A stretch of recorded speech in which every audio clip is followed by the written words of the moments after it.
ಈ ರಾಶಿಯವರಿಗೆ 2027 ಸಕಲೈಶ್ವರ್ಯವನ್ನು ಧಾರೆ ಎರೆಯುವ ಶನಿ ಮಹಾತ್ಮ.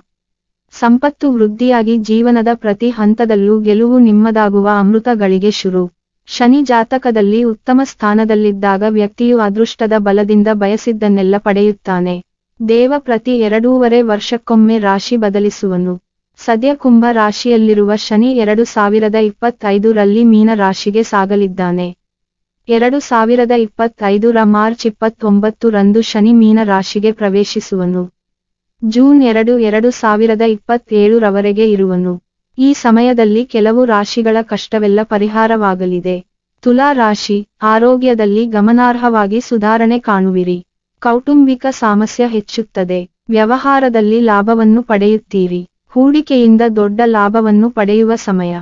ಸಿಂಹ ರಾಶಿ, ವಿದೇಶ ಪ್ರಯಾಣ ಮಾಡುವ ಯೋಗವಿದೆ. ಅದೃಷ್ಟ ಸದಾ ನಿಮ್ಮ ಜೊತೆಗಿರಲಿದೆ. ಬಯಸಿದ ಉದ್ಯೋಗ ಪಡೆಯಬಹುದು. ಹಣದ ಲಾಭ ಪಡೆಯುವಿರಿ. ಕೌಟುಂಬಿಕ ಸೌಖ್ಯ ಪ್ರಾಪ್ತಿ ಆಗುವುದು. ಮಕರ ರಾಶಿ, ಭಾರೀ ಆರ್ಥಿಕ ಲಾಭದ ಜೊತೆಗೆ ವ್ಯಾಪಾರದಲ್ಲಿ ಅಭಿವೃದ್ಧಿ ಕಾಣುವಿರಿ. ಸಂಪತ್ತು ದುಪ್ಪಟ್ಟಾಗಲಿದೆ. ಆರೋಗ್ಯ ಸುಧಾರಿಸಲಿದೆ. ವೃತ್ತಿಯಲ್ಲಿ ಬಡ್ತಿ, ಸಂಬಳದಲ್ಲಿ ಹೆಚ್ಚಳ ಕಾಣುವರು. ಕರ್ಕಾಟಕ ರಾಶಿ, ವ್ಯವಹಾರದಲ್ಲಿ ಲಾಭವನ್ನು ಪಡೆಯುತ್ತೀರಿ. ಚಿನ್ನದ ಆಭರಣಗಳು, ಮನೆ, ವಾಹನ ಖರೀದಿಸುತ್ತಾರೆ. ಸಂತೋಷ ಸಮೃದ್ಧಿ ಹೆಚ್ಚುತ್ತದೆ. ಈ ವಿಡಿಯೋ ಇಷ್ಟ ಆದಲ್ಲಿ ಲೈಕ್, ಶೇರ್, ಕಾಮೆಂಟ್ ಮಾಡಿ ಮತ್ತು ಸಬ್ಸ್ಕ್ರೈಬ್ ಮಾಡಿ. Thank you for watching.